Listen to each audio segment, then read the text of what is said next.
Good morning and welcome to another edition of Kung Fu and Coffee. So I'm here enjoying coffee from Duluth, Minnesota. Some friends of ours, Mary and Shane Alexander, brought this to us when they were traveling in that area. It's an incredible story. You should check them out. I love success stories about independent business owners and, of course, when they can rack up some good coffee.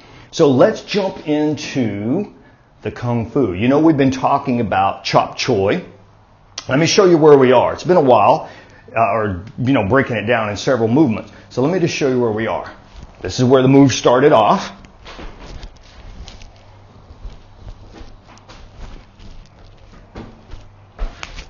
And then chop again. And then, of course, we did the elbow.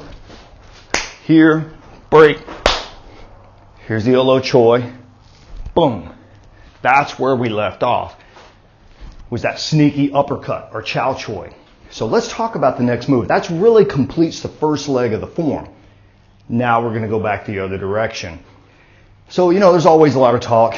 Is it multiple attackers? Is it one attacker? I actually think it could be both. I prefer it to be just one attacker. Fighting one person is enough as opposed to a lot of folks.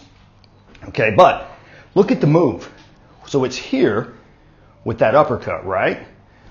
If it's a Kung Fu guy, remember, Wong Long created all these forms based on a lot of what he felt the other Kung Fu guy would do, or the other martial artist may do. And if I'm pulling, even if I'm coming in with the uppercut, if I'm pulling, he's going to hop with it. If somebody's pulling me, the principles in me through the mantis is going to make me go with that. I'm not going to be stronger than everybody or faster than everybody. I got to go with principles. The principles is what helps you survive, is what helps you get the Kung Fu in your body, or the principles. Not the techniques. You want, as my Sifu always said, you want to have principled techniques. All right, here we are. Uppercut. As I pull the guy, right, let's say he hops with it. When I'm here, I turn and follow him with the double Hung Choy. 1, 2. Okay. Here. 1, 2. Double Hung Choy. I read a description one time about the double Hung Choy, and it talks about a circle. You're sealing the enemy's fate. I love that. That's pretty cool. So it's that pop, pop, double hit. Boxing, it's like a double hook. Okay, here. 1, 2. Now, look at the next move. Grab punch. Black Tiger Silver Heart. That movement right there, one of my favorite. Back in the sparring days, you know, in the tournament days, when you had the gloves on, when you couldn't necessarily grab, you could use that move. That black strike hit. Pop, pop, pop, pop, pop, pop. Really quick move. I still love that today. I like to practice that on the bags too. But when you're here, you pull. Here comes the guy. You pull. He goes with you. Double hung. He blocks, ducks, whatever. Now he approaches with another attack. I intercept it here. Grab it. There's the punch. Block. Again, it comes in this door, out this door. There's the black tiger. Okay. What happens if he moves, blocks, yields, whatever? I move. Next part of the form, right there. So there's the OODA Choy part, but instead of the fist, it's the strike like we did earlier at the beginning of the form. Face, chest, maybe jamming them. All right? So here, right there. Again, if the guy blocks, steps back, I intercept with the grab, strike and kick at the same time.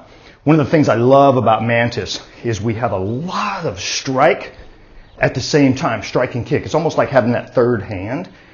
You want the attack coming from all angles. So the guy can't regroup. We talked about the OODA loop before. He can't get his OODA loop. He can't orient what's happening, observe it, decide, and then act. You keep him from acting because you're continually striking him from different places. Here we are. 1, 2, 3, sealing his fate with a double Hung Choy, but he happens to be good. So I go to the next move here. He blocks it. He moves in. There's the strike and look. Intercept, kick strike, and then crash down. One of the signature parts of the form, right? You're moving in, crashing down. So you're closing the gap. You're filling in those holes as you move through. So let's review here. Double home, punch, punch, hit, crash. Let me do it towards you. 1, 2, boom, boom, hup, hup, and crash. I just love that. So this gives you an opportunity to see where we're going with the form.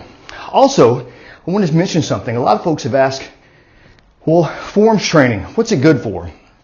Obviously, you hear me breathing. It's good for cardio. Okay, so let's say you take away any of the fighting aspects of a form. You're still getting benefit. Memory, good cognitive exercises, and good physical exercises. But now let's talk about the fighting aspect. Of course, I'm not going to be able to do all of this fancy stuff every time in the manner that you may think. But what it's doing is it's putting it into my muscle memory. It's the same thing as a boxer, shadow boxing. It's like doing a form. You're just putting the movements into the muscle memory. That's all we're doing. And it's teaching me, for example, if I pull and the guy goes this way, instead of me being stuck like, uh-oh, I'm already in motion. Woo, here he goes, here he goes. I'm already in motion. It's always the what if, the what if. So forms, physical, cognitive, and of course they're putting it in your body so that you can learn and be prepared for any situation. So once again, thanks all of you for enjoying time with me here in East Texas, hot morning, and I appreciate all of you as always. I will see you next time for Kung Fu and Coffee.